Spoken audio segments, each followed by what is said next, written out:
اللهم صل على سيدنا محمد الصلاة والسلام على رسول الله صلى الله عليه وسلم السلام عليكم ورحمة الله وبركاته।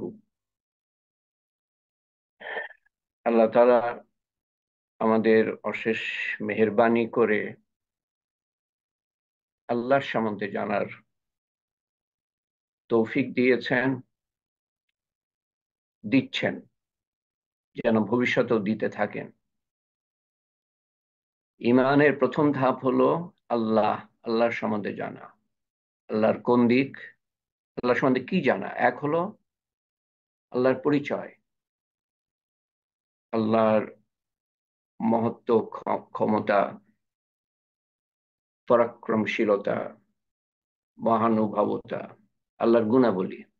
এক হলো আল্লাহর গুণাবলী, আরেক হলো আল্লাহর প্রতিজ্ঞা। এটা হলো আল্লাহর সম্বন্ধে জানা। তো আল্লাহর কিতাবেই আছে বাকিগুলা, ফেরেশতার সম্বন্ধে, কিতাব সম্বন্ধে, নবী সম্বন্ধে। 25টা নবীর নাম আছে আল্লাহর কিতাবে। তারপরে তকদীর সম্বন্ধে, তারপরে আখিরাত সম্বন্ধে, পুনরুত্থান, হিসাব এবং প্রতিজ্ঞা যে এগুলা হবে। তো আমি কিন্তু দুটো কথা বললাম, অনেক কিছু বললাম, কিন্তু তার মধ্যে দুটো কথা। এক হলো আল্লাহর সিফাতের উপর ঈমান, আর এক হলো আল্লাহর প্রতিজ্ঞার উপরে, প্রতিশ্রুতির উপরে ঈমান। তো আল্লাহর সিফাত সম্বন্ধে আমরা আলোচনা করছি। এই সিফাত সম্বন্ধে আলোচনা করেছি, সমস্ত সমস্ত না, 99টা সিফাত সম্বন্ধে আলোচনা করেছি। হয়তো তার আরো আরো কয়েকটা বেশি। এবং আহ, তারপরে আল্লাহর একটা সিফাত খালেক, এবং আল্লাহর এই সিফাতের সাথে জড়িত আরো অন্যান্য নাম, বারি, মুসাব্বির, বাইফ, পুনরুত্থানকারী, পুনরায় সৃষ্টিকারী, এরকম বিভিন্ন নাম জড়িত, 7টা 8টা নাম জড়িত। তো সেগুলো সবকটাই আমাদের এই আলোচনার মধ্যে চলে আসছে। আল্লাহর সৃষ্টির বৈচিত্র্য সম্বন্ধে যখন আলাপ করছি এবং পৃথিবীর দিকে তাকিয়ে আমরা আলাপ করছি। গতবার আমরা ফেরেশতাদের সম্বন্ধে আলোচনা করেছিলাম। ফেরেশতারা পৃথিবীর জীব না, মানে পৃথিবীর জীব না, জীব তো না আসলে তারা, পৃথিবীর সত্তা না তারা। তাদের আহ, বাসস্থান আলাদা, কিন্তু তারা পৃথিবীতে আসে এবং তাদের জন্য বিভিন্ন দায়িত্ব আল্লাহ তাআলা দিয়ে দিয়েছেন, যা মানুষ সংক্রান্ত বা জিন সংক্রান্ত বা পৃথিবী সংক্রান্ত। তো আজকে চতুর্থ পর্ব,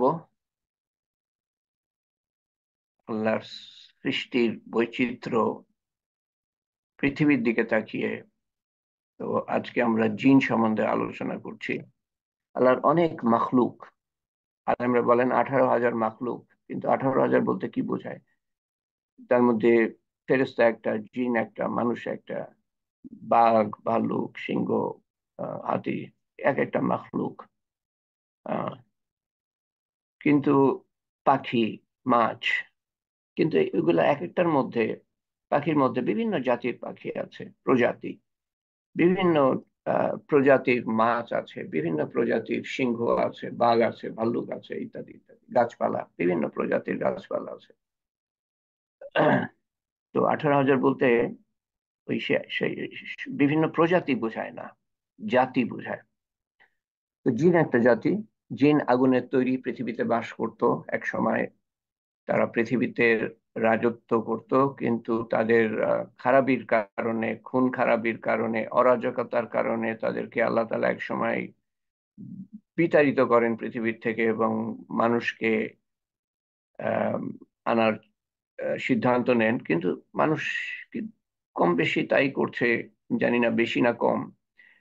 জিন যা করতো খুন খারাপির দিক দিয়ে, তো এটাই ফেরেশতারা বলেছিল আল্লাহ তাআলাকে যে, আল্লাহ, এরা তো খুন খারাপি করবে, তারা তো দেখেছে জিনরা কি করতো।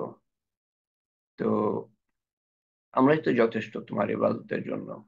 আল্লাহ তাআলা বলেছিলেন যে, আমি যা জানি তোমরা তা জানো না, আমি যা জানি তোমরা তা জানো না।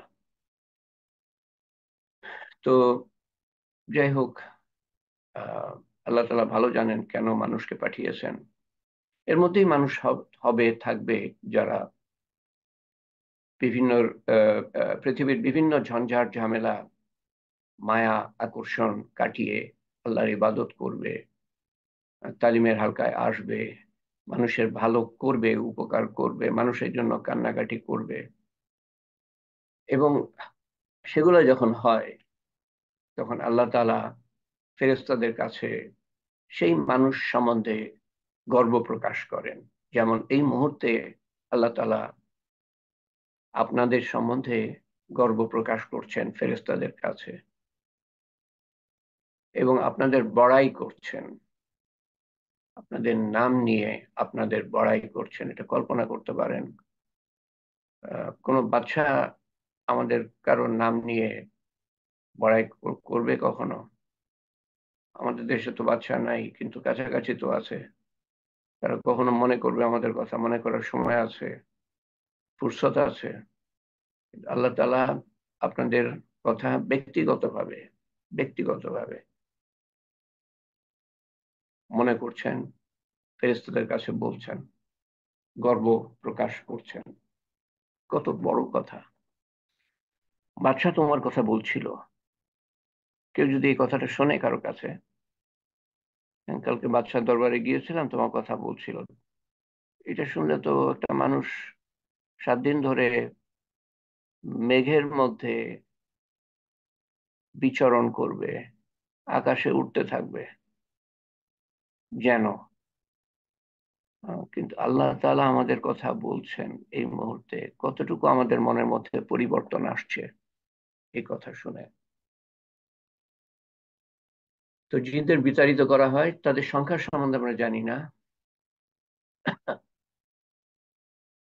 একটা উদ্দেশ্য, এই যে আল্লাহ তাআলা সৃষ্টির বৈচিত্র্য সম্বন্ধে যে কথা বলছি, শুধু বৈচিত্র্য না, সৌন্দর্য তুলে ধরার চেষ্টা করেছি, আমি করছি। এবং কি নিপুণ আল্লাহর সৃষ্টি, কি রং বেরঙের সৃষ্টি, এবং তার সংখ্যার সম্বন্ধে ধারণা দেওয়ার চেষ্টা করব। ফেরেশতার সংখ্যা সম্বন্ধে ধারণা দিতেই পারবো না, কেউ পারবে না। জিনের সংখ্যার সম্বন্ধে ধারণা কেউ দিতে পারবে না। এরপর মানুষ নিয়ে আলাপ করবো, সেখানে সংখ্যার সম্বন্ধে আসবে। আমরা তাদের দেখতে পাই না, তারা আমাদের দেখতে পায়। আমার এক বন্ধু ছিল, আমি যখন প্রথমে পড়তে আসি আমেরিকায়, তো আমরা একই বিল্ডিং এ থাকতাম। আহ, বেশ কয়েকজন পাকিস্তানি, বেশ কয়েকজন বাঙালি। আমরা প্রথম বলতে গেলে বস্টনে 40 বছর আগে জামাতে নামাজ শুরু করি, বিল্ডিং এর একটা রুম নিয়ে। বিশ্ববিদ্যালয়ের কাছে অনুমতি নিয়ে। এবং ফজরে যে সংখ্যক মানুষ হতো তখন, বস্টনে মনে হয়, সারা বস্টনে এবং আরো আশেপাশে মিলে একটা মনে হয় এক মানে গুটি কয়েক মসজিদ ছিল। গুটি কয়েক, দুটো তিনটে হয়তো, একটা কালোদের ছিল পাশে, সেটা আমরা তখন জানতাম না। কিন্তু ফজরে এত লোক কোথাও হতো না, খুব বেশি না, আমরা কত, হয়তো 10 জন 12 জন, এর সাথে আরো বেশি। একসাথে আমরা ইফতারি করতাম, 40-50 জন, কোনো সময় 100-100 জন হয়ে যেত, কাছাকাছি হয়ে যেত। এবং আমরা একটানা এরকম ওই বিল্ডিং এ ছিলাম প্রায় প্রায় প্রায় প্রায় প্রায় প্রায় প্রায় 15 বছর। 15 বছর। অনেক মানুষ এখনো স্মরণ করে সেই কথাগুলো, যারা এখনো আশেপাশে আছে, যাদের সাথে দেখা হয়। তো তার মধ্যে একজন ছিল মহিউদ্দিন নামে, পাকিস্তান থেকে। পাকিস্তানের ঝিলামের একটা জায়গা, ঝিলাম নামে এক জায়গা আছে, তার কাছাকাছি গ্রামে তার বাড়ি।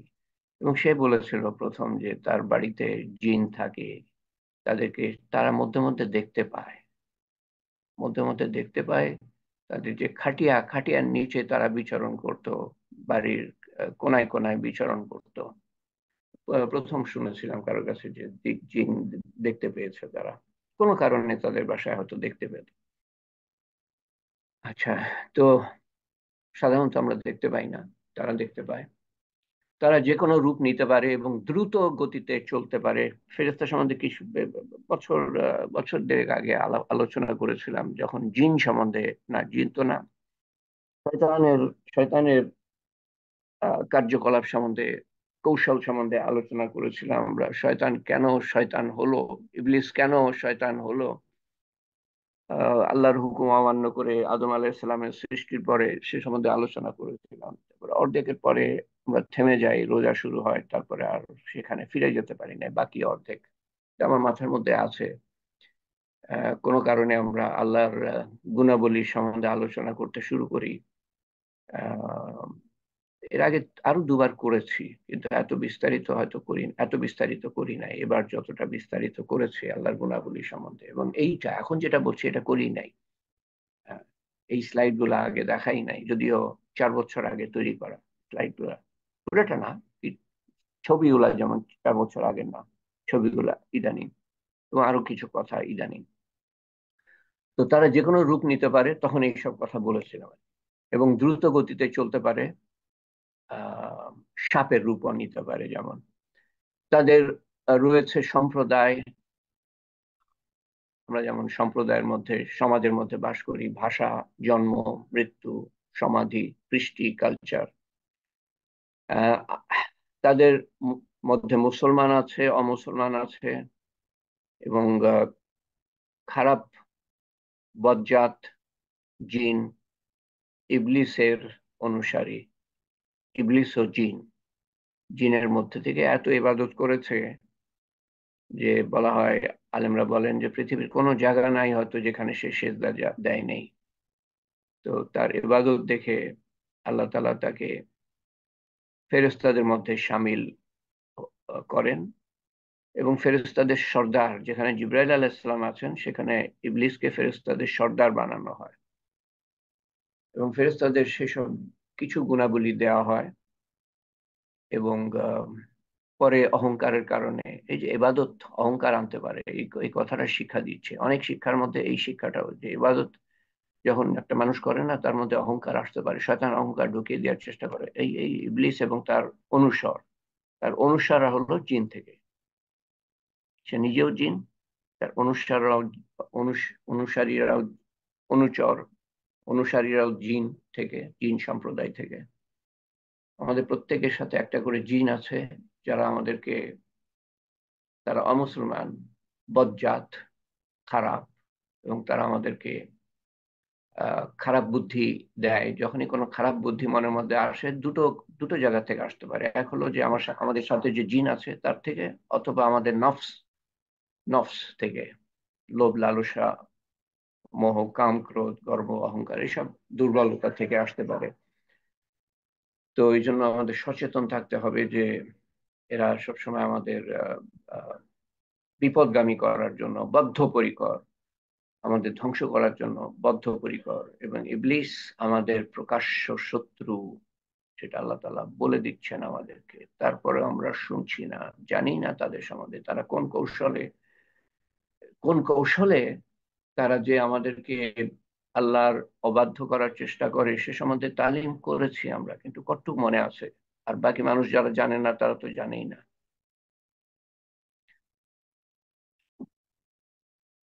আমাদেরকে বিভ্রান্ত করে। মানুষ মানুষ মানুষ সম্বন্ধে, মানুষের সৃষ্টির সম্বন্ধে আল্লাহ তাআলা 3টে আয়াতে বলছেন। আহ দেখি মনে করতে পারি কিনা, অনেকদিন এটা মনে করি নাই। আহ ওয়ালাকাদ খালাকনাল, আউযু বিল্লাহি মিনাশ শাইতানির রাজিম, বিসমিল্লাহির রহমানির রহিম। ওয়ালাকাদ খালাকনাল ইনসানা মিন সুলালাতিন মিন তিন সুম্মা জাআলনা নুতফাতান ফি কারারিম মাকিন। নুতফা হলো সে অপবিত্র পানি, যেটা থেকে মানুষ সৃষ্টি হয়। মাকিম সুম্মা জাআলনা নুতফাতা আলাকাতান ওয়াজআলনা আলাকাতান মুদগাতান ওয়াজআলনাল মুদগাতান ইযামান ওয়াকাসাউনাল ইযামা লাহমা সুম্মা আনশানাহু খালকান আখির ফাতাবারাকাল্লাহ ফাতাবারাকাল্লাহু খালকান আহ খালকান, শেষের অংশটা মনে করতে পারছি না, ফাতাবারাকাল্লাহু খালকান আখরিন, বা এই ধরনের কিছু একটা। তো বাংলা অর্থ হলো কাছাকাছি।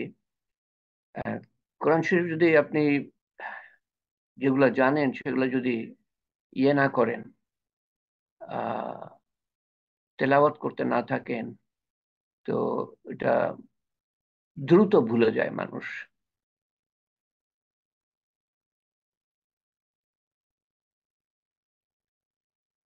এবং অবশ্যই শব্দটা খেয়াল করেন, আমি মানুষকে মাটির নির্যাস থেকে সৃষ্টি করেছি। আল্লাহ তাআলা বলছেন না যে মাটি থেকে আদম আলাইহিস সালামকে সৃষ্টি করেছে।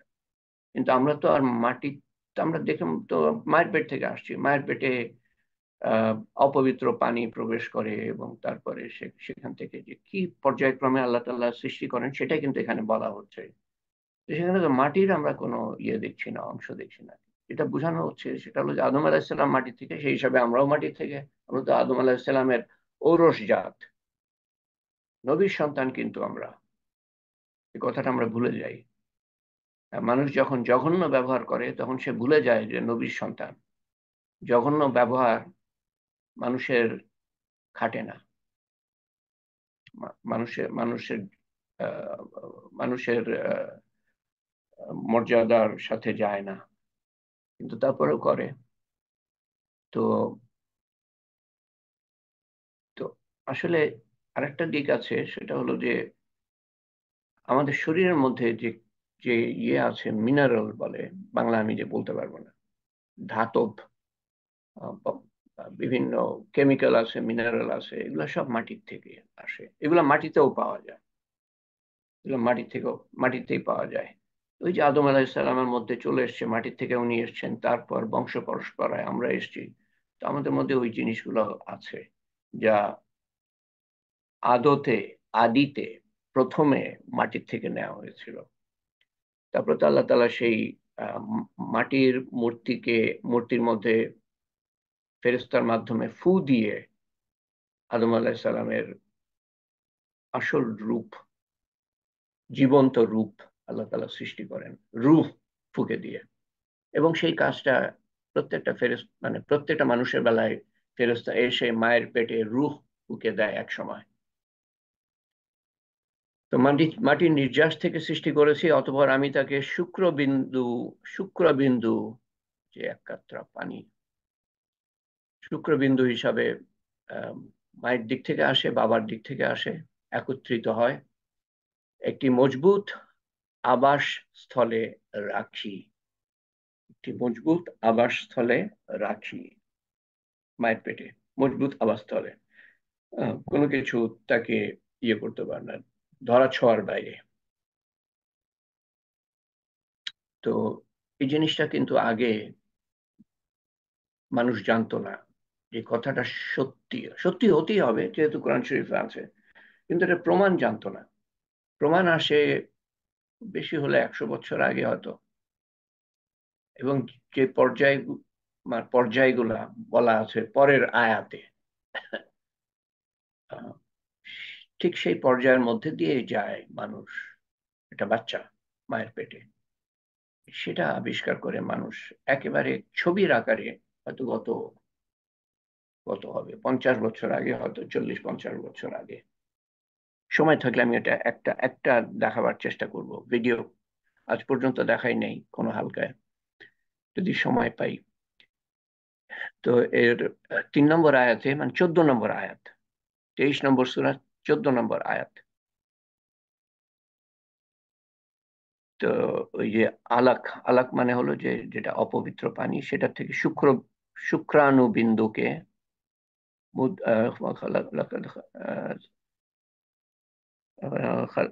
আলাকাতান মুদগাতান ওয়া মুদগাত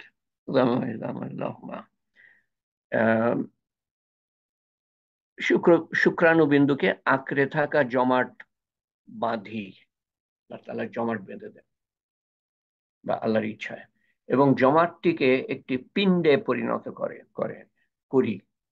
একটা পিণ্ডে পরিণত করি। এখনো কিন্তু মাংসের কথা আসছে না। সেই পিণ্ড থেকে হাড় তৈরি করি, হাড্ডি এখানে শুরু, এবং এই হাড়গুলিকে মাংস দিয়ে ঢেকে দিই। তো শুক্রাণু বিন্দু থেকে সেটা একটা জমাট বাঁধে, সেই জমাট থেকে পিণ্ডে পরিণত করি, ছোট্ট একটা মাংসপিণ্ড, ছোট্ট। এবং সেই পিণ্ড থেকে হাড় তৈরি করি এবং সেই হাড়গুলো থেকে আবার মাংস দিয়ে ঢেকে দেন। তো এগুলা একটা সময় আছে, 40 দিন 40 দিন 40 দিন এরকম। 4 মাসেরও একটা সময় আছে, 4 মাস 4 মাস 4 মাস। এর কোন একটা পর্যায়ে এসে যখন মানে আমার যতদূর খেয়াল করে, এই যে হাড়গুলো মাংস দিয়ে ঢেকে দিই, তখন ফেরেশতা এসে তখন ফেরেশতা এসে ফু দেয়, রূহ তাকে ফুঁকে দেয় মায়ের পেটে। তখন ওই যে হৃৎপিণ্ড ধপাস ধপাস ধপাস ধপাস করতে শুরু করে। অতঃপর তাকে অন্য সৃষ্টিতে বিকশিত করি। একদিন তো পানির অপবিত্র বিন্দু, তারপরে জমাট, তারপরে জমাট থেকে একটা পিণ্ড, তারপরে পিণ্ড থেকে হাড্ডি, হাড্ডিকে আবার মাংস দিয়ে ঢেকে দেন। হাত পা চোখ নাক মুখ সব মায়ের পেটে হয়। তো তো এই যে একটা পর্যায়ে সে ছিল নির্জীব, নির্জীব আহ, আহ, পিণ্ড, হাড্ডি, মাংস। কিন্তু যতক্ষণ পর্যন্ত রূহ না আসছে, জান না আসছে, ততক্ষণ পর্যন্ত সেটাকে একটা বাচ্চা বলতে পারি না আমরা। এবং সেই সেই পর্যায়টাকে, সেই ধাপটাকে আল্লাহ তাআলা বলছেন যে অন্য সৃষ্টিতে বিকশিত করি। তখন মানুষ হিসাবে বিকশিত হয়, একটা শিশু হিসাবে। এবং শেষে আল্লাহ তাআলা বলছেন, এবং প্রায় ক্ষেত্রেই এরকম আয়াত আছে যেখানে আল্লাহ তাআলা নিজের গুণ সম্বন্ধে বলছেন। তাই বরকতময় আল্লাহ সৃষ্টিকর্তাদের মধ্যে শ্রেষ্ঠ। এখানে আমি বলবো যে আল্লাহ তাআলা এক একভাবে, যদিও আল্লাহ তাআলার মধ্যে বিনয় জিনিসটা নাই, একভাবে কিন্তু বিনয় প্রকাশ করছেন এই কথাটা বলে যে সৃষ্টিকর্তাদের মধ্যে শ্রেষ্ঠ। আল্লাহ ছাড়া সৃষ্টিকর্তা আছেই বা কে? জীব জীবাণু এগুলো তো আল্লাহ ছাড়া কেউ সৃষ্টি করতে পারে না। হ্যাঁ, মানুষ সৃষ্টি করে, ঘর বাড়ি, চেয়ার টেবিল ফার্নিচার ইত্যাদি ইত্যাদি, গাড়ি, জাহাজ, উড়োজাহাজ, পানির জাহাজ ইত্যাদি ইত্যাদি, এগুলো সৃষ্টি করে। আহ, কিন্তু এগুলো সবই নির্জীব। এক নম্বর হলো নির্জীব, দ্বিতীয়ত আল্লাহর দ্বারা, আল্লাহর দেয়া পদার্থ দ্বারা সৃষ্টি করে মানুষ। আল্লাহর দেয়া, আল্লাহর সৃষ্ট পদার্থ থেকে সৃষ্টি করে। এই যে এখানে একেবারে বাম দিকে উপরে ওই বলে এক কাতরা পানি আহ বাবার থেকে মায়ের থেকে একত্রিত হয়। এটা বাংলায় কি হবে আল্লাহ জানে, ফার্টিলাইজেশন বলে, ফার্টিলাইজেশন। এগুলা না বুঝলেও চলবে। তারপরে দ্বিতীয়টা দেখেন, ডান দিকে দ্বিতীয়টা, উপরের উপরের ভাগে তৃতীয় পর্যায়ক্রমে কিভাবে আসছে। তারপরে একটা পিণ্ডে, দ্বিতীয় ধাপে দেখেন পিণ্ডে পরিণত হচ্ছে, মনে মনে হয় যেন। তারপরে কয়েকটা পিণ্ড একসাথে, সেল বলে এগুলাকে, সেল, কোষ। কয়েকটা কোষ, আমাদের মধ্যে লক্ষ লক্ষ কোটি কোটি কোষ আছে, সেল আছে। দেখেন আস্তে আস্তে এই সেলগুলা বাড়ছে, আরো বেড়ে গিয়েছে। তারপরে প্রথম এই যে নিচে, বাম দিকে নিচে একটা বাচ্চার আকার ধারণ করছে, ধারণ করছে। তারপরে আরো তার ডান দিকে নিচে, ডান দিকে আপনি যদি যান দ্বিতীয়টা, এখানে আরো পরিপূর্ণ রূপ। তারপরে আরো পরিপূর্ণ রূপ, আরো পরিপূর্ণ, আরো পরিপূর্ণ, একেবারে শেষেরটা নিচে ডান দিকে একেবারে শেষেরটা। দুটো জিনিস খেয়াল করেন। এক হলো যে বাচ্চার পুরাপুরি রূপ, মাথাটা কত বড় দেখেন পুরা শরীরের তুলনায়। এবং আরেকটা জিনিস এটা খেয়াল করতে বলবো, রশির মতো দেখেন ওইটা মায়ের পেটের সাথে, মায়ের মায়ের শরীরের সাথে লাগানো, সেটার মাধ্যমে মায়ের শরীর থেকে খাবার আসে। ওইটাই কেটে দেয়া হয় বাচ্চা যখন, শিশু যখন জন্ম নেয়। ওইটাই কি বলে, নারী নারী নাকি কি বলে যেন, এটা কেটে দেওয়া হয়। এবং মানুষের যে নাভিস নাভির সাথে মেশানো, কানেক্টেড। এটা আরেকভাবে দেখানো প্রথম সপ্তাহ থেকে 38 সপ্তাহ। এবং দেখেন কত ব্যাপক পরিবর্তন, ধীরে ধীরে ধীরে ধীরে আল্লাহ তাআলা রাতারাতি করে ফেলতে পারছেন। যেমন ঈসা আলাইহিস সালামের জন্মটা মুহূর্তের মধ্যে, জিবরাইল আলাইহিস সালাম আসেন, ফু দিয়ে দেন, আঙ্গুলের মানে পায়ে হাতের হাতের কাপড়টা তো একদম নিচ পর্যন্ত চলে গিয়েছিল, এতদূর পর্যন্ত। আস্তিন বলে না কি বলে মেয়েদের যে জামার জামার যে আস্তিনটা, সেখানে শরীরে হাত দেন নাই জিবরাইল আলাইহিস সালাম, আস্তিনে হাত দিয়ে ফু দিয়েছেন। সাথে সাথে যেই ভাষাটা আরবিতে ব্যবহার করা আছে, সে ভাষাটা ফা ফা দিয়ে, আলিফ বাতে ফা ফা দিয়ে শব্দটা, তো এটার মানে হলো যে সাথে সাথে, সাথে সাথে 9 মাসের প্রয়োজন পড়ে নাই, পুরুষের প্রয়োজন পড়ে নাই, পুরুষ ছয় নাই ওনাকে। উনি বলেন যে আমার আমার বাচ্চা হবে কি করে, আমার না বিয়ে হয়েছে, না আমি কোনো অসৎ কাজ করেছি, না আমি কোনো হারাম কাজ করেছি, আমার বাচ্চা হবে কি করে। জিবরাইল আলাইহিস সালাম বলেন আল্লাহ তাআলা যা চান তাই হয়। তো আদম আলাইহিস সালাম কোনো বাবা ছাড়া মা ছাড়া, ঈসা আলাইহিস সালাম, আমরা সবাই বাবা মা থেকে। আদম আলাইহিস সালাম বাবা ছাড়া মা ছাড়া, বিবি হাওয়া মা ছাড়া। আদম আলাইহিস সালামের, ওনাকে পিতা হিসেবে ধরলে ওনার হাড্ডির থেকে বিবি হাওয়াকে সৃষ্টি করেন। তো সেদিক দিয়ে এক অর্থে বলতে গেলে ওনার মা নাই, বাবা আছেন, বাবাই স্বামী, মানে বাবা আছেন, মানে বাবা ওই আদম আলাইহিস সালামের হাড্ডি থেকে ওনাকে সৃষ্টি করা। তো বাবা আছে, মা নাই, বিবি হাওয়া। মা আছে, বাবা নাই, ঈসা আলাইহিস সালাম। বাবা নাই, মা নাই, আদম আলাইহিস সালাম। আর আমরা সবাই বাবা মা থেকে। তো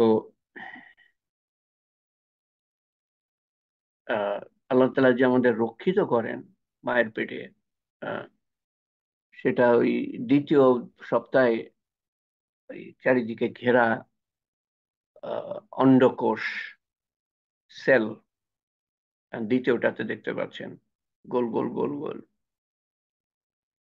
এবং তারপরে আস্তে আস্তে আকার নিচ্ছে। তো কি ব্যাপক পরিবর্তন 9 মাসে। আহ, তো আল্লাহ সবভাবেই সৃষ্টি করতে পারেন। এই 9 মাসে মায়ের পেটে অন্ধকারের মধ্যে কোনো প্রয়োজন পড়ে না আল্লাহ তাআলার। কিন্তু তারপরে আল্লাহ তাআলা কুদরত দেখাচ্ছেন, কুদরত। এবং আরেকটা জিনিস দেখাচ্ছেন আল্লাহ তাআলা ধীরে ধীরে সমস্ত কিছু পছন্দ করেন, সৃষ্টিও করেছেন ধীরে ধীরে। এই সমস্ত বিশ্বজগৎ 7 দিনের সৃষ্টি করেছেন। সেই 7 দিন মানে আমাদের 7 দিন না, এক একটা দিন অনেক বছরের, আমাদের সময় হিসাবে অনেক বছরের এক একটা দিন। তার মানে ধীরে ধীরে সৃষ্টি করেছেন, সেটাই বোঝাতে চাচ্ছেন। আরেকটা কি কথা যেন বলতে যাচ্ছিলাম, যে কোত্থেকে কোথায় আপনি দেখেন যে একটা এক কাতরা পানির থেকে, তারপরে মায়ের সাথে মায়ের বিয়ের কি বলে, মায়ের পেটের কাতরার থেকে এই দুটো মিশিয়ে, বাবার কাতরা মায়ের কাতরা মিশিয়ে, তারপরে কোথা থেকে কোথায় আল্লাহ তাআলা কি সৃষ্টি করেছেন, এর কল্পনার বাইরে আমাদের। আল্লাহর কুদরত এখান থেকেই প্রকাশ পায়। আমরা নিজেরা এক একজন আল্লাহ তাআলার বিরাট কুদরতের আহ প্রতীক, চিহ্ন, নিজেরাই বুঝি না। নির্জীব পানি থেকে জীবন্ত শিশু, জীবন্ত শিশুর জন্ম। তো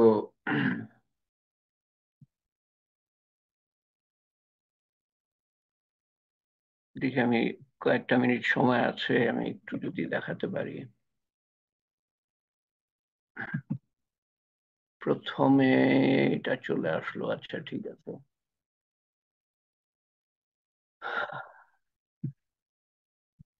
সাউন্ড, সাউন্ড কোথায়? প্রথমে দেখাচ্ছে একটা বাচ্চাকে, তার মানে মনে করেন 8-9 মাস পরে দৃশ্য।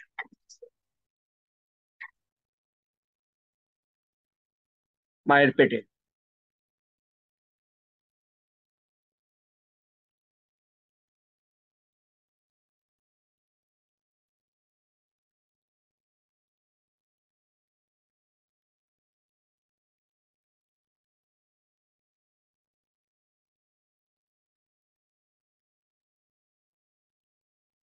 এইখান থেকে শুরু।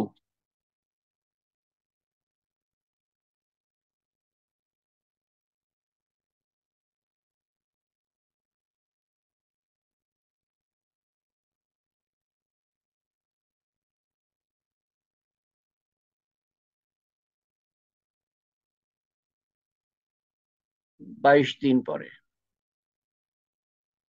হার্ট বিটের কথা বলছে, তার মানে রু ফুকে দেওয়া হয়েছে।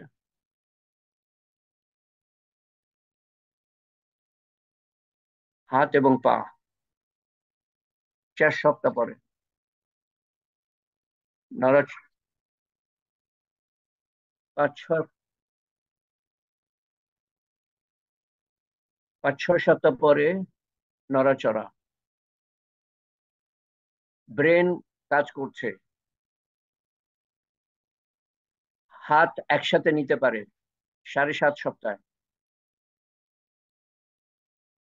হাঁচি দিতে পারে। হাঁচি না।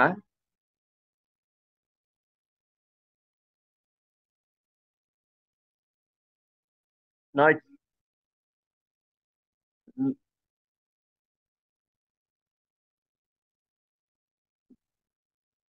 9-10 সপ্তাহ পরে।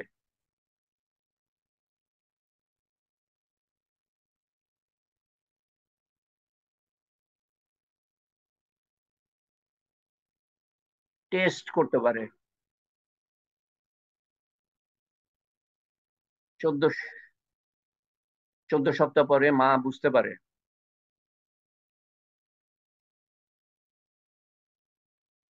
18 সপ্তাহ পরে কথা বলার মতো অবস্থা।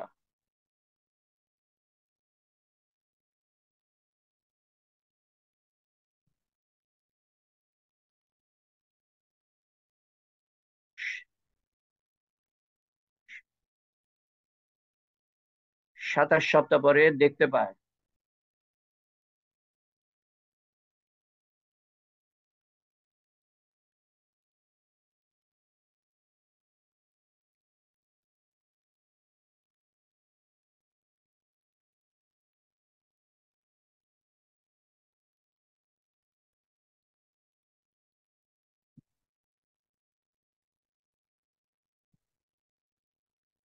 এরপরে আরেকটা ছিল, দেখি। ওটা আর কি এই এই একই জিনিস, আরো আরো একেবারে সংক্ষিপ্ত ভাবে দেখি আমি পাই কিনা। কোথায় আছে ওটা? এইটা। প্রথম ধাপ একেবারে অন্ডকোষ। আহ, অন্ডকোষ একটা, কয়েকটা হয়তো হবে এখানে একসাথে। কিন্তু একটা কথা আমি যেটা বলতে পারি না, এই কথা বলছিল বলে, যে 20 সপ্তাহের মধ্যে, যতদূর খেয়াল করে আমার, 20 সপ্তাহের মধ্যে একটা কোষ থেকে, একটা কোষ থেকে বা বা কয়েকটা কোষ থেকে 100 কোটি কোষ, সেল, 20 সপ্তাহের মধ্যে হয়ে যায়। 100 কোটি সেল।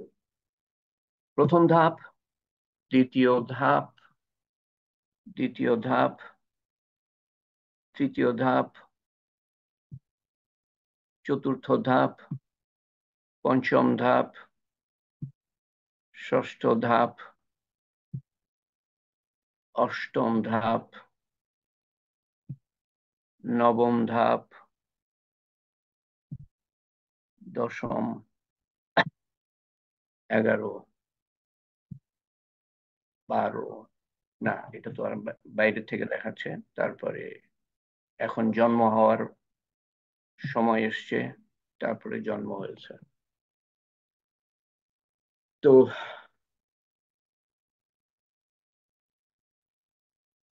বাকি কথা সামনের বার বলবো। কি বলতে চাচ্ছিলাম যেন, উম বাকি যা যা কথা এর সাথে জড়িত, একটা কথা মনে হয় আমি বলে শেষ করতে যাচ্ছিলাম, সেটা আর মনে পড়ছে না। তো এই হচ্ছে মানুষের সৃষ্টি, এক অদ্ভুত কৌশলের মাধ্যমে মায়ের পেটে অন্ধকারের মধ্যে, এবং মা জানতেই পারে না কখন বাচ্চা পেটের মধ্যে এসছে। মা জানতেই পারে না এবং খাওয়াতেও পারে না, আল্লাহ খাওয়ান। সেই আল্লাহ, সেই আল্লাহই পৃথিবীতেও খাওয়ান, মায়ের বুকের দুধ। এগুলো সম্বন্ধে সামনের বার বলবো ইনশাল্লাহ। তো আপনাদেরকে আমি বলেছিলাম একটা হাদিস পোস্ট করে, সেখানে 7টা অংশ আছে, সেটার সম্বন্ধে আমি জিজ্ঞেস করব। প্রথম অংশটা কি, একজন উত্তর দিবেন। একজন উত্তর দিবেন আহ, একটা একটা প্রথম অংশ সম্বন্ধে। প্রথম অংশটা কি? আরে কি হলো, কি করলাম আমি? আনমিউট করার চেষ্টা করছি আমি। তো হাদিসটা কে বর্ণনা করেন, কারো মনে আছে? আনমিউট করে উত্তর দিবেন। অন্যরা অন্যরা আনমিউট করবেন না দয়া করে। আসসালামু কে আলাইকুম স্যার। বর্ণনা করেন? হাদিসটা হলো যে আল্লাহকে রক্ষা করো, না তাহলে না না আল্লাহর না না না না না, আমার প্রশ্নটা শুনতে হবে তো। হাদিসটা কে বর্ণনা করেন? স্যার আব্দুল্লাহ ইবনে আব্বাস রাহিমাহুল্লাহ থেকে। আব্দুল্লাহ ইবনে আব্দুল- আব্বাস, হ্যাঁ হ্যাঁ, ওকে। ওকে, এখন শাহনাজ, না পরের প্রশ্ন। প্রথম কথা কি বলেন রাসূলুল্লাহ সাল্লাল্লাহু আলাইহি সাল্লাম? 7টা কথার মধ্যে পড়ে না কিন্তু, প্রথম কথাটা 7টা পয়েন্টের মধ্যে পড়ে না। প্রথম কথাটা কি ছিল? সাল্লাল- হে আসসালামু হে আলাইকুম। একদিন নবী বল- সাল্লাল্লাহু আলাইহি সাল্লাম ওনার পিছনে একটা ঘোড়া বা উটে চড়ে ছিলেন। এক যুবককে আহ, বলছিলেন যে তো আমি তোমাকে কিছু শিখিয়ে দেব। হ্যাঁ, রাইট, এটা হলো প্রথম কথা। আচ্ছা, তারপরে প্রথম পয়েন্টটা কি ছিল? বলবো স্যার? না, প্রথম পয়েন্টটা কি ছিল?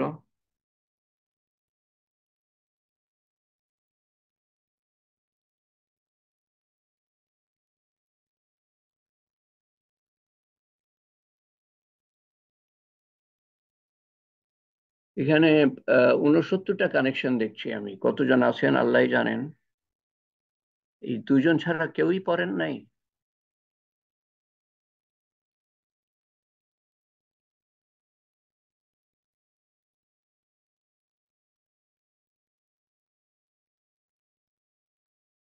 দুজন ছাড়া কেউ পড়েন নাই?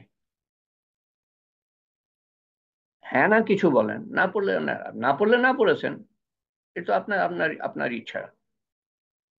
আমি বলেছি, এখন পড়বেন কি না পড়বেন সেটা তো আপনার ইচ্ছা, কিন্তু কোনো বাধ্যবাধকতা নেই। এটা তো স্কুল না যে পরীক্ষা দিতে হবে, পাশ করতে হবে, না হলে উপরের ক্লাসে যেতে পারবেন না।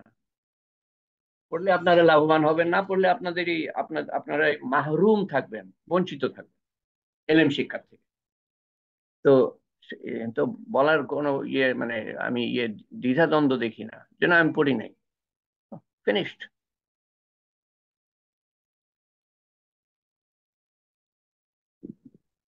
আসসালামু আলাইকুম নানা। বল ইসলাম। আমি শুক্রবারে ছিলাম না, তাই ঘোষণাটা শুনিনি এবং না সেজন্য না, এটা কোনো ঘোষণা না, এটা তালিমা হালকা আমি লিখে দিয়েছিলাম, একেবারে লাল কালিতে লিখে দিয়েছিলাম যে আমি এই যে নিচের হাদিস আছে, কোন কালি আমার মনে নাই, সবুজ সবুজ কালিতে একেবারে জি না, ব্লক তুমি করে বলেন। দিয়ে, নিচের পড়িনি আমি। হাদিসটা দয়া করে পড়ে আসবেন, আমি জিজ্ঞেস করব। এটা কোনো অ্যানাউন্সমেন্ট করি নাই আমি। ওকে, না না, সরি, আমরা করবো, ভালো। আসসালামু আলাইকুম। আলহামদুলিল্লাহ, এটাকে মঈন আহমেদ। দোয়ার বরকতে তানজিম আগের চেয়ে ভালো, তবে শারীরিক ভাবে খুবই দুর্বল। দোয়ার আবেদন রইল। তানজিমের জন্য আমরা গতবার দোয়া করেছিলাম। তার হাই ডায়াবেটিস, এবং এবং সে খুবই অসুস্থ। সে পড়াশোনা করতে গিয়েছে আমার যতদূর খেয়াল ডেনমার্কে, অন্য দেশ হতে পারে, আমার ভুল হতে পারে। তো সে অসুস্থ, সেখানে আমরা দোয়া করেছিলাম, কিছুটা সুস্থ, এখনো দুর্বল। আপনাদের কাছে দোয়া চেয়েছে মঈন আহমেদ। মঈন আহমেদ অত্যন্ত নিয়মিত অংশগ্রহণকারী, অত্যন্ত নিয়মিত মঈন আহমেদ এবং তার স্ত্রী আহ ওমর ফারুক আমার কলেজের 9th ব্যাচের। শ্রদ্ধেয় হামিদ ভাই, আসসালামু আলাইকুম। আমার আম্মা 95 বছর, আলহামদুলিল্লাহ জীবন মৃত্যুর সন্ধিক্ষণে আছেন। জীবন মৃত্যুর সন্ধিক্ষণে। উনার অবস্থা খুবই সংকটময়। আম্মার জন্য দোয়ার দরখাস্ত রইল। আল্লাহ তাআলা উনাকে রক্ষা করেন, সুস্থ করেন। দেখেন, আল্লাহর যা ইচ্ছা তাই হবে। মানুষের বয়স হয়ে গেলে, এমনিতেই বয়স না হতেই মানুষ চলে যায়, টপ করে আগুন নিভে যায়, জীবন শেষ হয়ে যায়। কত মানুষের, 1.5 লাখ, 1.5 লাখ প্রত্যেক দিন মারা যায়। ওনার বয়স হয়ে গিয়েছে। আল্লাহ তাআলা যদি হায়াতে রেখে থাকেন তো সুস্থ করে দেন, আমরা দোয়া করব। আল্লাহ যা ইচ্ছা সেটা উনি করবেন, কিন্তু আমাদের দোয়া যদি আল্লাহ তাআলা কবুল নাও করেন, ওনার মর্যাদা কিন্তু আল্লাহ তাআলা উঁচু করবেন, দোয়া বিফলে যাবে না। তো আল্লাহ তাআলা সুস্থ করেন, সবল করেন, সহায় হন, সদয় হন। আল্লাহুম্মা আমিন। আমরা আহ দোয়া করি যারা অসুস্থ আছেন তাদের সবাইকে আল্লাহ তাআলা সুস্থতা দান করেন। ওয়াহিদা বানু, মোহাম্মদ নজরুল ইসলাম, সালেহা বেগম, জনাব নাসির আহমেদ, আরফিন আহমেদ, এনামুল হক সাহেব, আসিফ কুরেশি, এজাজ অনেকটা সুস্থ এখন আলহামদুলিল্লাহ, 95% মতো। লুৎফর রহমানের ভাইকে আল্লাহ তাআলা সুস্থ করে দেন। তানজিমের কথা বলেছি, এবং আরো যারা অসুস্থ আছেন সবাইকে আল্লাহ তাআলা সুস্থ করেন। যারা গুরুতর অসুস্থ তাদের কথা আমি বলছি আজকে। এবং আল্লাহ তাআলা আমাদের যা কিছু শুনলাম, আমাদের বুঝ দান করেন, এবং আমাদেরকে কবুল করেন। আল্লাহুম্মা আমিন। যেটা পড়তে বলেছিলাম এটা তালিম হালকায় পাবেন। হযরত আব্দুল্লাহ ইবনে আব্বাসের হাদিস, আল্লাহর সাহায্য কিভাবে আমরা পেতে পারি সে সম্বন্ধে বলা আছে, এবং আল্লাহর ক্ষমতার সম্বন্ধে কিছু কিছু কথা, আল্লাহর ক্ষমতার সম্বন্ধে। তো এই এই হাদিসটাকে আমি মনে করি অত্যন্ত গুরুত্বপূর্ণ। সব হাদিসই গুরুত্বপূর্ণ, কিন্তু আল্লাহর ক্ষমতার সম্বন্ধে এবং কলেমা কলেমা বোঝার জন্য এই হাদিস বোঝা উচিত। কলেমা কি বলতে চায়, আহ, আল্লাহ ছাড়া হয় না, আল্লাহ ছাড়া কোনো শক্তি নাই, আহ, নাই কোনো শক্তি, নাই কোনো ক্ষমতা, নাই কোনো প্রতিপালক, নাই কোনো রক্ষণাবেক্ষণকারী আল্লাহ ছাড়া। লা ইলাহা ইল্লাল্লাহ। তো কলেমার অন্তর্নিহিত অর্থ বোঝার জন্য এই হাদিসটা অত্যন্ত গুরুত্বপূর্ণ। এবং আমি মনে করি প্রত্যেকটা মুসলমানের, বিশেষ করে যারা শিক্ষিত, তাদের সবারই মনের মধ্যে এই হাদিসটা থাকা উচিত। সেই জন্য আমি বলেছিলাম এটা একটু দেখবেন, যাতে করে বলতে পারেন। আর না হলে মানুষকে কলেমার অর্থ কিভাবে বুঝাবেন?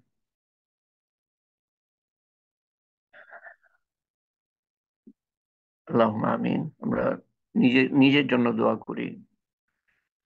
দশের জন্য দোয়া করি, দেশের জন্য দোয়া করি, যারা অসুস্থ তাদের জন্য দোয়া করি, যারা জান দিয়েছে আমাদের স্বাধীনতার জন্য তাদের জন্য দোয়া করি। আমরা কি একটা রাহুল গ্রাসে ছিলাম, কথা বলতে পারতাম না, আমরা মনের কথা বলতে পারতাম না।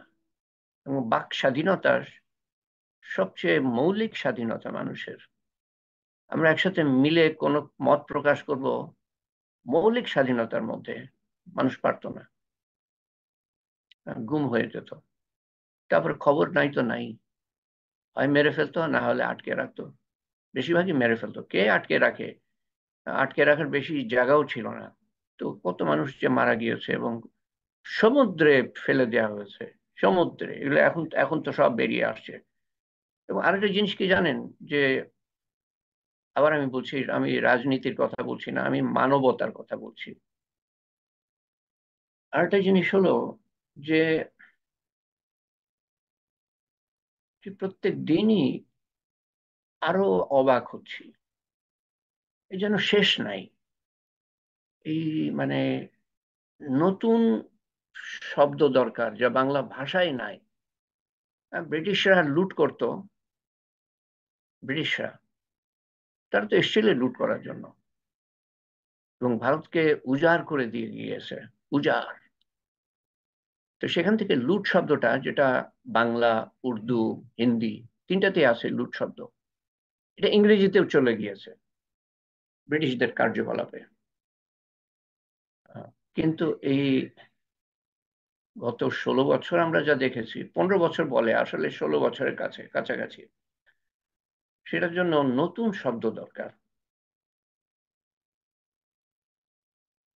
সেই শব্দটা হয়তো উজাড়, উজাড় শব্দটা ব্যবহার করা যায়, কিন্তু শুধু তো উজাড় করে নাই, কত ভাবে মানুষকে যে গুম করে দিয়েছে এবং কষ্ট দিয়েছে এবং নির্যাতন করেছে, তার কি শব্দ আমি জানি না। দেশ তো উজাড় করেছে, টাকা পয়সা, ব্যাংক লুট, এটা আগে ছিল না এরকম ভাবে যে ব্যাংক লুট। ব্যাংক লুট ছিল যেটা আর কি আমরা জানি, ব্যাংক লুট সেটা হলো যে বন্দুক এনে কিছু টাকা নিয়ে গেল। কিন্তু এটা তো পুরা ব্যাংকের মালিকানা নিয়ে যাওয়া এবং তারপরে টাকা পয়সা উধাও করে দেয়া, বিদেশে পাচার করা। তো লাভ কার হলো? তো বিদেশের লাভ হলো, যেখানে টাকাটা গেল। আপনি দেখেন, একটা মানুষের যদি দেশপ্রেম থাকে, সামান্যতম, এরকম করার কথা না। স্বাধীনতার চেতনার কথা শুনতাম আমরা অনেক, স্বাধীনতার চেতনা, কিন্তু এদিকে যে তলায় তলায় এত কিছু হয়ে গিয়েছে আমরা বুঝতে পারি নাই, এত কিছু হয়ে গিয়েছে। এবং আপনাদের উচিত যারা কম শিক্ষিত, যাদের কাছে এই যে সেলফোন নাই, যার মাধ্যমে এগুলা দেখা যায়, এগুলোর সম্বন্ধে অন্যদেরকে সচেতন করা, না হলে যাতে মানুষ ভুলে না যায়। এটা যা করেছে না, তার শব্দই নাই, কোনো শব্দই নাই বাংলা ভাষায়, কারণ এর আগে কেউ করেও নাই এরকম, এতটা পরিমাণে কেউ করেই নাই।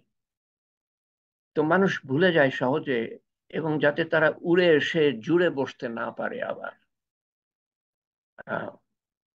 মায়া কান্না শুনে মানুষ হয়তো ভুলে গেল, আচ্ছা ঠিক আছে, সব মাফ করে দিলাম, রাসূলুল্লাহ সাল্লাল্লাহু আলাইহি ওয়াসাল্লাম মাফ করে দিয়েছিলেন।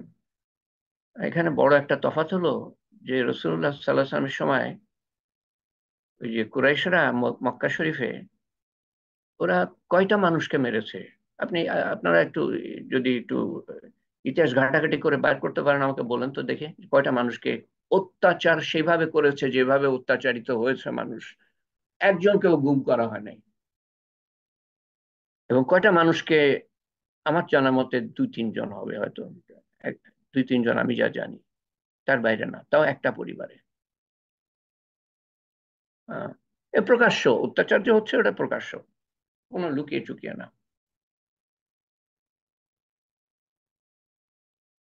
তো 1 নম্বর হলো যে কয়জনকে কতটা উজাড় করেছে দেশ, কে করেছিল?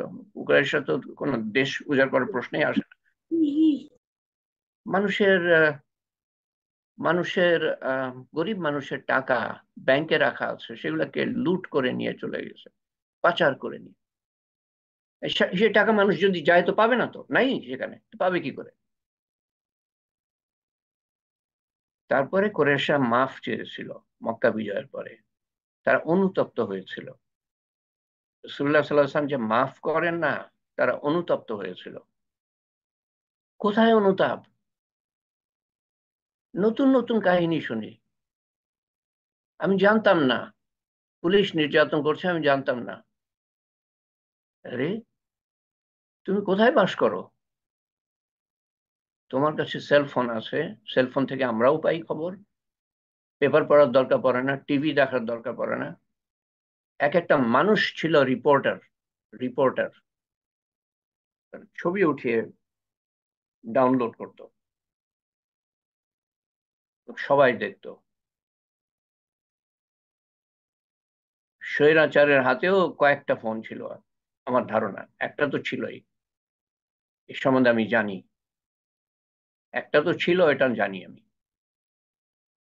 আপনারা ধারণা করে জানবেন হয়তো, আমি নিশ্চিতভাবে জানি। এবং এগুলো যে ব্যবহার করতো, যেগুলো আপনি আমি ব্যবহার করি, সেটাও আমি জানি। তো এই যে অজুহাত, আমি জানতাম না পুলিশ এত নির্যাতন করেছে, এরপরে যাতে, আমি একটা কারণেই বলছি আপনাদেরকে, অন্যদের সচেতন করা, অন্যদের কাছে জাস্ট ফরওয়ার্ড করা, যাতে আমরা ভুলে না যাই। মানে আবার আবার একই ঘটনা আরো কঠিন ভাবে ঘটবে, কোনোদিন মাথা উঁচু করে দাঁড়াতে পারবেন না। আল্লাহ আমিন। এগুলো নিয়ে সময় নষ্ট করা, এগুলো বলাই হলো সময় নষ্ট করা। মানে দেখেন যে একটা মানুষ যে অন্যের মধ্যে ভালো জিনিসটা আনতে পারে, সে হলো ভালো মানুষ। আর যে আমার মুখ দিয়ে এই ধরনের কথা বের করতে পারে, তার থেকে জঘন্য মানুষ আর নাই। কারণ আমি সাধারণত কোনো মানুষ সম্বন্ধে কোনো খারাপ কথা বলতেই যাই না। আমার সময় অত্যন্ত মূল্যবান, আপনার সময়ও মূল্যবান, আমি বলতেই যাই না। কিন্তু কিছু মানুষ এত খারাপ যে আমাদের যে খারাপ প্রবৃত্তি গুলাকে বের করে নিয়ে আসে। এবং সেটারই এই এই যে প্রমাণ, আমি যে 5টা মিনিট সময় দিলাম আল্লাহর কথা না বলে, মাফ করবেন। আমি বলতেই চাই না এগুলা, কিন্তু আমি হঠাৎ চিন্তা করলাম এই বলতে বলতেই যে মানুষকে সচেতন হতে হবে। তো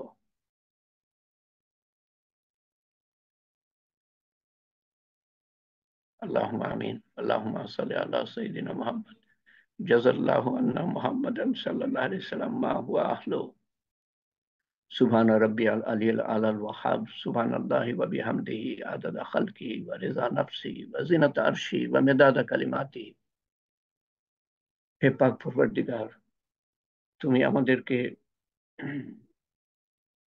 ইয়া ফাতির সামাওয়াতি ওয়াল আরদ আনতা ওয়ালি ফিদ দুনিয়া ওয়াল আখিরাহ ইয়া যুল জালালি ওয়াল ইকরাম ইয়া আরহামার রাহিমিন ইয়া মালিকাল মুলক ইয়া যুল জালালি ওয়াল ইকরাম। আলিফ লাম মিম লা ইলাহা ইল্লা হুয়াল হাইয়ুল কাইয়্যুম লা ইলাহা ইল্লা আনতা সুবহানাকা ইন্না কুন্না মিনাজ জালিমিন ওয়া ইলাহুকুম ইলাহুন ওয়াহিদ লা ইলাহা ইল্লা হুয়ার রহমানুর রহিম। এখন আমি যা বললাম না, এগুলা দোয়া কবুলের কবুলের শব্দ। এইসব দিয়ে বিভিন্ন হাদিসে বলা আছে, এইসব ব্যবহার করে দোয়া করলে দোয়া কবুল হয়। সেগুলো আমি বলার চেষ্টা করি। আল্লাহুম্মা আমিন। আল্লাহুম্মা সাল্লি আলা সাইয়্যিদিনা মুহাম্মদ। সুবহান রাব্বিয়াল আলিয়্যিল আলাল ওয়াহাব।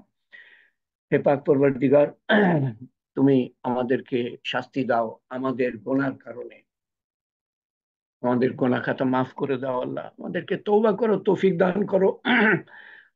গুনাহ থেকে আমাদেরকে দূরে নিও, অনেক দূরে নিও, যেমন পূর্ব থেকে পশ্চিম তুমি দূরে নাও। শুধু আমাদের না, আমাদের যারা কষ্টের মধ্যে আযাবের মধ্যে পড়ে, দেশবাসী, মুসলমান উম্মত, সবাইকে তুমি তওবা করার তৌফিক দান করো। ঈমান মজবুত করে দাও, আমল সুন্দর করে দাও। ঈমান এবং আমলের সাথে তোমার সাহায্যের প্রতিশ্রুতি আছে আল্লাহ। ঈমান এবং আমলের সাথে সেই পর্যায়ের ঈমান এবং সেই পর্যায়ের আমল যেটাতে তুমি সন্তুষ্ট হও, সেই পর্যায়ের ঈমান ও আমল করার তৌফিক দান করো, যাতে করে আমরা পদদলিত না হই, যাতে করে আমরা থাকি উপরে, আমরা যাতে দমিত না হই, আমরা আমরা দমন করতে পারি প্রয়োজন হলে। আল্লাহ, তুমি আমাদের খেলাফত দেওয়ার প্রতিশ্রুতি দিয়েছো, যদি আমরা ইমানদার হই এবং আমলদার হই, সেরকম ইমানদার এবং আমলদার বানিয়ে দাও, যাতে করে মুসলমানের রক্ত পানির থেকে সস্তা না হয়। আল্লাহ,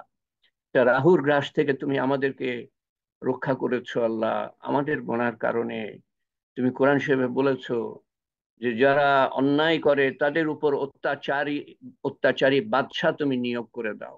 আমরা অন্যায় করেছি, আমরা অত্যাচারী জালেমের জালেমের অধীনে আমরা সময় কাটিয়েছি। আল্লাহ, অনেক কষ্ট অনেকে সহ্য করেছে। আল্লাহ, এবং যারা জান দিয়েছে তাদেরকে তুমি শহীদের দরজা দান করো। যারা আহত হয়েছে, গুরুতর আহত, চোখ হারিয়েছে, হাত হারিয়েছে, পা হারিয়েছে, আল্লাহ তুমি তাদের সহায় হয়েও। আল্লাহ, হে পারওয়ারদিগার, আমাদের স্বাধীনতার জন্য যারা ইসলামের কথা বলা যেত না আল্লাহ, তোমার কথা বলা যেত না আল্লাহ, গুম করে দিত আল্লাহ, হত্যা করেছে আল্লাহ, এক রাত্রিতে হাজার হাজার মানুষকে হত্যা করেছে। তোমার তোমার দ্বীনের মেহনত যারা করতো, তোমার কোরআন যারা যারা হেফজ করতো আল্লাহ, এবং তোমার ইলেম যারা শিক্ষা করতো, এক রাত্রির মধ্যে 3 থেকে 4.5 হাজার জনকে হত্যা করেছে আল্লাহ তারা, এবং তাদের লাশকে গুম করে দিয়েছে আল্লাহ, কোনো খবর নাই আল্লাহ। তারপরে তাদের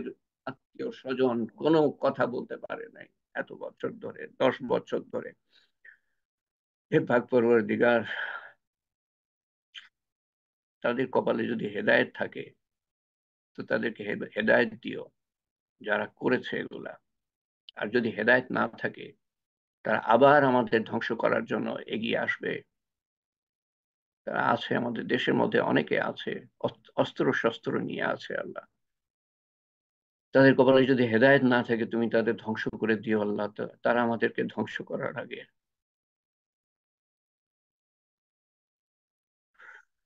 আমাদেরকে স্বাধীন দেশের নাগরিক হিসাবে বেঁচে থাকার তৌফিক দান করো। শৃঙ্খলার মধ্যে বিশৃঙ্খল করার চেষ্টা করবে আমাদেরকে, আমাদের একতা নষ্ট করার চেষ্টা করবে, অনৈক্য আনার চেষ্টা করবে। আল্লাহ, তুমি আমাদেরকে রক্ষা করো আল্লাহ, হিদায়াত করো, হেফাজত করো, মাগফিরাত করো আমাদেরকে, সমস্ত দেশবাসীকে, সমস্ত উম্মতকে, এবং আমাদের ভবিষ্যৎ বংশধরকে। এবং তুমি তাদের ধ্বংস করে দিও আল্লাহ, যদি তাদের কপালে হেদায়েত না থাকে আমাদের ধ্বংস করার আগে। হে পাক পরওয়ারদিগার, আমাদের মনের আশা আকাঙ্ক্ষা পুরা করে দিও আল্লাহ। যদি পৃথিবীর জন্য মঙ্গলজনক হয়, আখিরাতের জন্য যা চাই তা দিও আল্লাহ, তার থেকে বেশি দিও আল্লাহ। এবং যা দুনিয়ার জন্য ক্ষতিকর কিন্তু আমরা চাই, তার বদলে আখিরাতে দিও আল্লাহ। আমাদের বিপদ আপদ দূর করে দিও, দেশের এবং উম্মতের বিপদ আপদ দূর করে দিও, সমস্ত মানুষের বিপদ আপদ দূর করে দিও, অভাব অনটন দূর করে দিও। হেদায়েতের প্রয়োজন মিটিয়ে দিও আল্লাহ, হেদায়েত দান করো আল্লাহ। সবচেয়ে বড় দান তোমার কাছ থেকে পুরা দিন বোঝার তৌফিক দান করো, প্রতিটা দিন পুরা দিনের দিকে এগোনোর তৌফিক দান করো, আরো সুন্দরভাবে যাতে আমরা আমল করতে পারি, এবং আস্তে আস্তে ধীরে ধীরে সমস্ত দিনের মধ্যে আমরা দাখিল হয়ে তোমার কাছে যেতে পারি। এবং পুরা দিন জানার তৌফিক দান করো ইলম শিক্ষার মাধ্যমে। আল্লাহ, এই সবচেয়ে বড় আমাদের ঘাটতি হলো এলেমের ঘাটতি, এবং মানুষের কাছে পৌঁছে দেওয়ার তৌফিক দান করো আল্লাহ। এবং আমাদের শত্রুদের থেকে তুমি রক্ষা করো, বাইরের শত্রু, আমাদের ভিতরের শত্রু, শয়তান আছে, নফসের তাড়না তো আছেই, মানুষের কুমন্ত্রণা, এবং দুনিয়ার মারাত্মক আকর্ষণ। আল্লাহ, তোমার সন্তুষ্টি অর্জন করে যেন পৃথিবী থেকে যাই, তার আগে না যাই কলিমা সহ উত্তম দিনে, উত্তম ক্ষণে, উত্তম স্থান হতে। এবং আমরা যা কিছু আমল করেছি ব্যক্তিগতভাবে এবং সমষ্টিগতভাবে সমস্ত কিছুর ভুল ভ্রান্তি সংশোধন করে তোমার শাহী দরবারে কবুল করে নিও এবং তার সওয়াব পৌঁছে দিও আমাদের আপনজন প্রিয়জন নিকটজনের কাছে যারা দুনিয়া থেকে চলে গিয়েছে। আল্লাহ, আমাদের মুরব্বীরা, আমাদের আমাদের বন্ধু বান্ধবরা, আমাদের আত্মীয় স্বজনরা, আমাদের পাড়া প্রতিবেশী তথা সমস্ত মুসলমানের কাছে পৌঁছে দিও। যারা কবরে শায়িত, তাদের কবরের আযাব মাফ করে দিও, কবরকে প্রশস্ত করে দিও, কবরকে নূর দিয়ে পরিপূর্ণ করে দিও, কবরকে জান্নাতুল ফেরদৌসের বাগান বানিয়ে দিও। আমাদের আমাদের আমরা যখন কবরে যাব, আমাদের কবরকেও জান্নাতুল ফেরদৌসের বাগান বানিয়ে দিও। তোমার সর্বোত্তম ব্যবহার দেখিও। আখিরাতের প্রত্যেকটা ঘাটিতে যখন আপনজন প্রিয়জন সহ উঠবো, তোমার তোমার বিভিন্ন ঘাটিতে আল্লাহ, তুমি আমাদের প্রতি সর্বোত্তম ব্যবহার দেখিও এবং এবং বিনা হিসাবে জান্নাতুল ফেরদৌস দান করো এবং সেটার জন্য যে যথা সামান্য মূল্যের প্রয়োজন সেই মূল্য আমাদের দেওয়ার তৌফিক দান করো আল্লাহ। কিন্তু জান্নাতুল ফেরদৌস আমরা চাই আল্লাহ, যেখানে তোমার আতিথেয়তা পাবো এবং রসুল করিম সাল্লাল্লাহু আলাইহি ইসলামের রসুল করিম সাল্লাল্লাহু আলাইহি সাল্লামের সান্নিধ্য পাবো, তোমার আতিথেয়তা আমরা চাই আল্লাহ। এটা ছাড়া গেলে আমাদের জীবনটাই বৃথা। আর যে কোনো বেহেশতেই পড়ি না কেন, জীবনটাই বৃথা। তো সেটার জন্য আমাদেরকে মেহনত করার তৌফিক দান করো আল্লাহ, সদা সর্বদা মৃত্যু পর্যন্ত আল্লাহ। তোমার শান মতো চাইতে পারলাম না আল্লাহ, তোমার শান মতো দান করো আল্লাহ। তোমার শান মতো হেফাজত চাইতে পারলাম না, তোমার শান মতো হেফাজত করো আল্লাহ।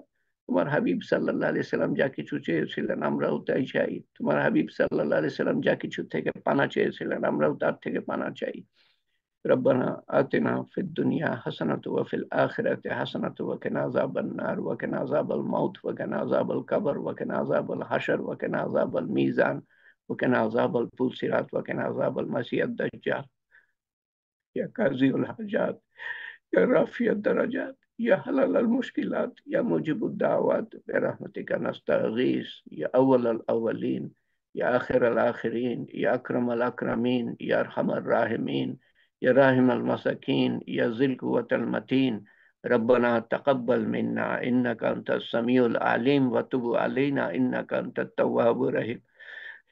أنت التواب الرحيم. سبحان ربك رب العزة عما يصفون، والسلام على المرسلين والحمد لله رب العالمين وحمد لا إله إلا الله محمد رسول الله صلى الله عليه وسلم। সবার মনের নেক হাজত পুরা করে দিও আল্লাহ, যা আমাদের পৃথিবীর জন্য মঙ্গলজনক, যা মঙ্গলজনক না তার তার বদলা আখিরাতে দিও। আমিন ইয়া রাব্বিল আলামিন। সুবহানাল্লাহি ওয়া বিহামদিহি সুবহানাকাল্লাহুম্মা ওয়া বিহামদিকা আশহাদু আল্লা ইলাহা ইল্লা আনতা আস্তাগফিরুকা ওয়া আতুবু ইলাইকা।